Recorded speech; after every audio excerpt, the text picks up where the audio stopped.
赵甲弟，我想跟你交往，为什么呀？因为我能给你幸福。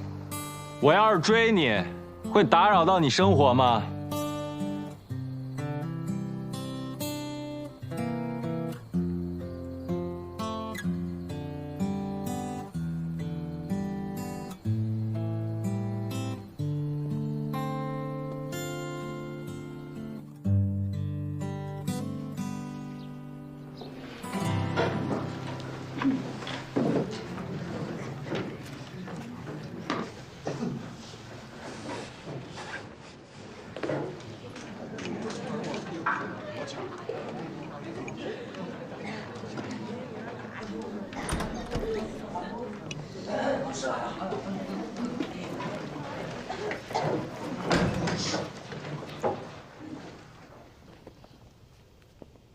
？June, Veselia, Vili, Fu, Debashibu, Venute, Tasnia, Vunena, Bush, Vunena, Mukna, Vina, Bush, Tachida, Do, Puchida Miana。 谢谢，非常感谢同学们前来听我所教授的俄语文学名著口语训练课。一个俄国评论家曾经说过，整个19世纪都不曾有过这样一部作品，它高于《悲惨世界》，因为在这里没有虚幻、编造、幻想，有的全都是生活。同学们，你们知道这是哪部作品吗？ 没有同学知道吗？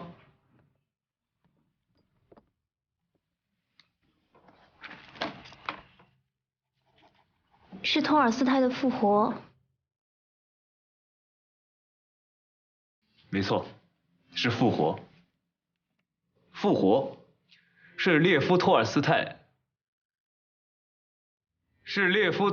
3部曲中最高峰的一部。它不同于《战争与和平》。 史诗般的磅礴，也不同于叶卡捷琳娜，有一丝骚动。它是一种无望而又不腐朽的悲悯。它其中有一个人物叫马兹诺娃，是一个妓女，但却给人一种非常圣洁的感觉。有意思的是，很多作家精心雕琢的妇女形象，却往往给人一种非常悲琐的感觉。 这大概就是大师跟普通作家之间的区别吧。所以读《复活》，必须要有为不幸者洒一掬泪的觉悟。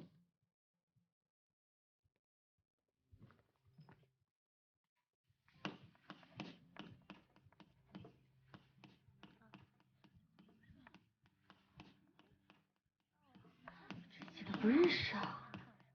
对啊，我们从来都没学过。 下面我请一位同学替我朗读一下这段话，然后给大家解释一下。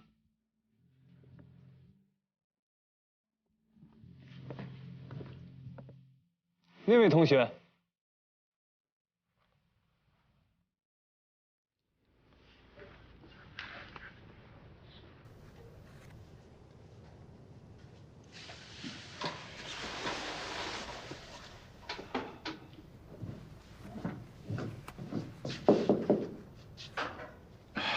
这个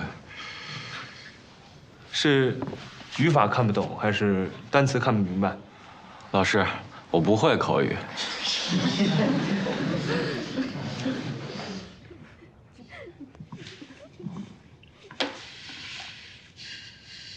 大家知道，我一直不排斥非俄语系的同学或者社会人士来旁听。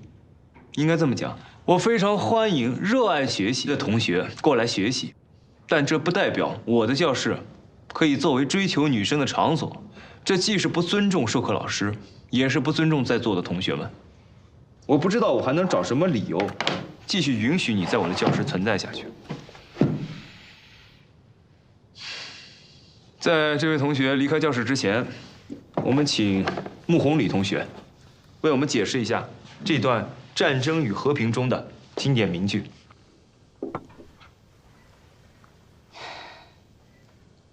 Ugaśdała jest nie da znatkie, jak jabłko godolia uksiubuch. Ikcia nie da znatkie polskie, no edo unikalny aromat, godoli lubić Bóg. 每个人都有缺陷，就像被上帝咬过的苹果。有些缺陷虽然很大，但这正是上帝喜欢的独特的芬芳。非常好，请坐。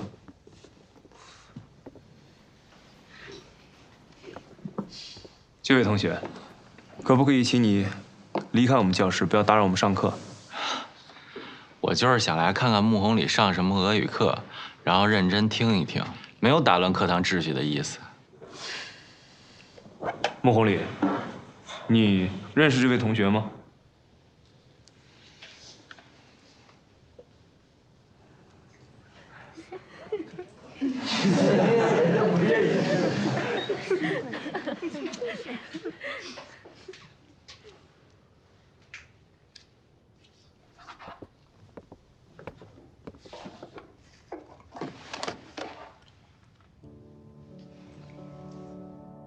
我不会口语，老师，我给您写吧。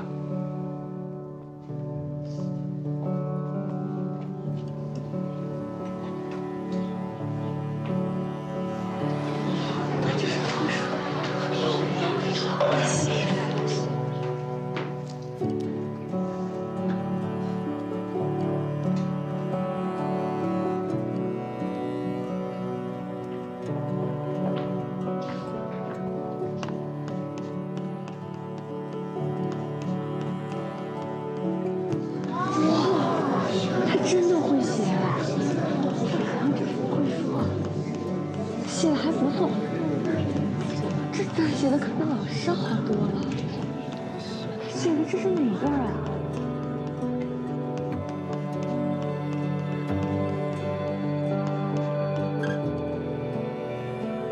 自信到可以殉道的人只有德国人，那是因为德国人的自信源于一种虚构的知识——科学。而科学就是绝对真理的虚构知识。法国人的自信是因为他们相信，无论在智慧上还是身体上，无论是男人还是女人，他们都有着一种无法抗拒的魅力。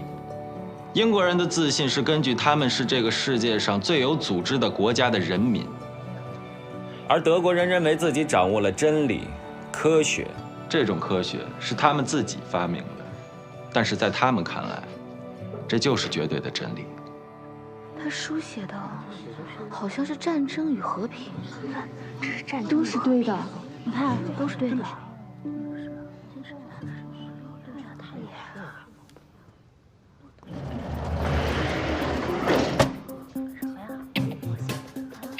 他不是要默写这本书吧？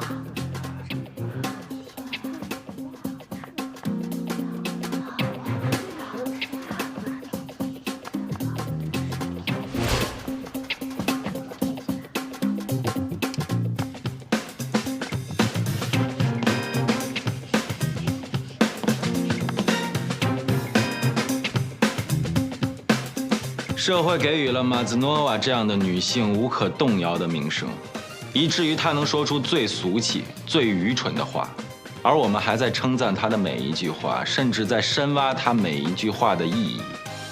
这些却是她自己都不知道的。